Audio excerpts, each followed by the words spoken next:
Today's operation in Pulwama district is another successful operation which has been carried out by police, CRP and the army together.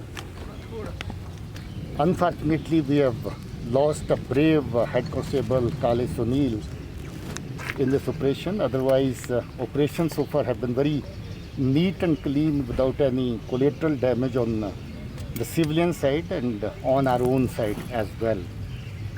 Regarding Srinagar, yes, there has been a second encounter after a very short duration of time. Just a day ago, we have had a very successful operation in downtown Srinagar, carried out by police and CRP. Both the organization did a wonderful job. And the best part was that the forces exercised a lot of restraint. As it happened during the last encounter, a couple of houses got damaged during the course of encounter. This time, more meticulous planning was there, and they've been able to ensure that there is no collateral damage on the ground. Another thing about the operation in Srinagar was that our operation was delayed for 2 hours, just for one reason, to give an opportunity to the boys, to the militants, to come out and surrender. We got their family members, we got the local respectables to make an appeal to them. It's only when they did not budge and fired upon the security forces about the operation party, they had to retaliate, and that operation was carried out. But again, good thing was that operation was very neat and clean without any collateral damage on any side. Operations are happening at a regular frequency now, and our ground forces are making an effort to stabilize, to further strengthen peace in this region. And I'm happy that so far our forces have been able to do very well on that count. Dilbag Singh, do you see any shift in the policy of militant outfits after they are getting blow every day? See, they've always been planning to go in for some big action. You remember 28th of last month, we were able to neutralize a very big vehicle-borne IED in Pulwama district.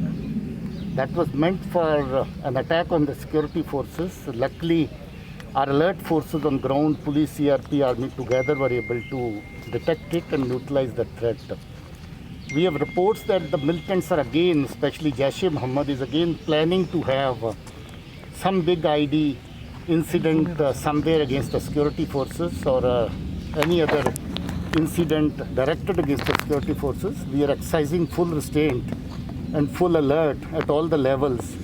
So I'm sure our alert troops would be able to take care of those designs. Sir, Kupwara Lolab में भी अभी operation चल रहा है और आज जो है श्रीनगर के हरवन में भी एक बड़ा जो है हाइडआउट बस्ट किया गया, इसके बारे में डिटेल बता दीजिए। देखिए, जैसे मैंने कहा, दिन में लगभग 2 दर्जन ऑपरेशन चलते हैं और 2 दर्जन ऑपरेशन में से कभी कभार 1, कभी 2 क्लिक करते हैं, कभी कोई भी नहीं करता है, ऐसा भी होता है। हमारी कोशिश है कि जो भी इत्तला हमें टेररिस्ट के बारे में आती है, टेररिस्ट एक्टिविटी के बारे में आती है, मूवमेंट के बारे में आती है, हम उस पर एक्ट करें। दिन रात फोर्सेस मिल करके काम कर रही हैं और हर इत्तला के ऊपर ऑपरेशन लॉन्च करती हैं। आज लोलाब में ऑपरेशन शुरू हुआ है, वहाँ भी कोई इत्तला थी कि वहाँ कोई हाइड आउट है जिसके अंदर मिलिटेंट्स की प्रेजेंस है। एक दिन पहले कापरंद में मिलिटेंट्स की प्रेजेंस थी, वहाँ ऑपरेशन लॉन्च किया गया था। Unfortunately we miss that target. आज भी मलंगा में ऑपरेशन एक और चल रहा है, अभी भी ऑपरेशन जारी है, जिसके लिए हमें अभी इत्तला का इंतज़ार है कि फर्दर उसमें क्या डिटेल आती है, कामयाबी होती नहीं होती। तो जैसा मैं कह रहा हूँ, 2 दर्जन से ज़्यादा ऑपरेशन एक दिन में लॉन्च करती हैं फोर्सेस मिल के, और इसी की वजह है इतनी मेहनत के बाद कहीं ना कहीं कोई ना कोई ऑपरेशन हमारा अच्छी इत्तला पर जो बेस्ड होता है वो कामयाब ऑपरेशन बन निकलता है। मेरा ख्याल है कि अभी शायद जो प्रेशर उनके ऊपर बना हुआ था हार्डकोर मिलिटेंट्स का, जो जैश-ए-मोहम्मद के और बाकी जो पुराने जो मिलिटेंट थे, उनकी वजह से एक खौफ की फ़िज़ा रहती है। एक वजह और भी देखी जाती है कि जहां नया लड़का मिलिटेंसी में शामिल हुआ है, उसके साथ एक पुराना लड़का चल रहा होता है जिसका दबाव नए वाले लड़के के ऊपर रहता है। हो सकता है कि अंदर की सिचुएशन ऐसी रहती हो कि पुराने वाला नए वाले के ऊपर दबाव डाल के रखता हो, उसको सरेंडर ना करने देता हो। मगर इसके बावजूद भी हमारी ये कोशिश और अभी जारी रहेगी। Sir, one more question is that the guy who was missing from Ganderbal, there were a lot of rumors and confusion over him. So has he joined in militants? What are your reports? Because the family says that there were no such thing as of now. हाँ join कर लिया वो So he has joined it. Which organization, sir? HM Sir, can you explain the details? अभी नहीं बताएंगे sir अभी sir Jaish के पास से अगर हम कहें कोशिश चल रही है कि जैश को M4 कार्बाइन राइफल पहुंचाया जाए और इसका एक इंसिडेंट कठुआ में भी देखने को मिला है। तो आपको इस पे क्या कितनी सत्य है ये रिपोर्ट्स कि जैश जो है एक्सपर्टाइज रखती है M4 कार्बाइन चलाने में और इसलिए कमांडर्स यहाँ से ही कह रहे हैं कि M4 कार्बाइन उनको मिलना ही चाहिए? 3 दिन पहले जो ऑपरेशन कैरी आउट हुआ जिसमें इमरान भाई पाकिस्तानी जैश मोहम्मद का टेररिस्ट मारा गया, उसके साथ एक और फॉरेन टेररिस्ट था।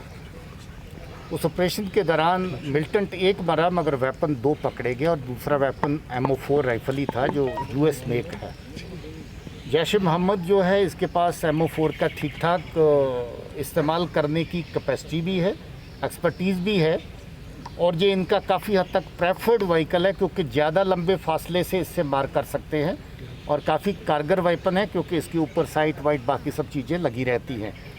इनकी डिमांड को पूरा करने के लिए पाकिस्तान की तरफ से ड्रोन के ज़रिए से MO4 राइफ़ल जो है वो हीरानगर सेक्टर में 4 दिन पहले फेंकी गई। BSF ने उस ड्रोन को मार गिराया। इनकी डिमांड बार बार रहती है कि वहाँ से MO4 राइफ़ल और इसके साथ ग्रेनेड और बाकी सामान और भेजें। पाकिस्तान की तरफ से भी इस तरह की कोशिशें हो रही हैं मगर उनको बार बार नाकाम किया जा रहा है। पाकिस्तान की तरफ से और भी कोशिशें हो रही हैं कि जैश मोहम्मद के और काडर्स और लश्कर तौबा के और काडर जो हैं कश्मीर के अंदर भेजे जाएं। उसके लिए चाहे उनको IB सेक्टर का इस्तेमाल करना पड़े जम्मू में, या फिर रजौरी पुंछ के सेक्टर में। कल परसों से भी नौशहरा सेक्टर फिर से बहुत एक्टिव चल रहा है। नौशहरा सेक्टर में अभी 1 हफ्ते से थोड़ा टाइम पहले ही एक आतंकियों का 3 का ग्रुप मारा था जो इन्फिल्ट्रेट करके आ रहा था। कुपवारा का केरन और बारामूला सेक्टर में ज़बरदस्त कोशिश चल रही है कि उस जगह पर सीज़ फायर वायलेशंस की आड़ में और आतंकियों को इस तरफ भेजा जाए। वहाँ भी आर्मी इनकी कोशिश जो इस तरह की उनको नाकाम कर रही है। सो हमारी border grid and hinterland grid दोनों ही तालमेल के साथ काम कर रही हैं और मुझे उम्मीद है कि आने वाले टाइम में इसमें और कामयाबी हासिल होगी। DGP Singh, you said that M4 is with this Jaish.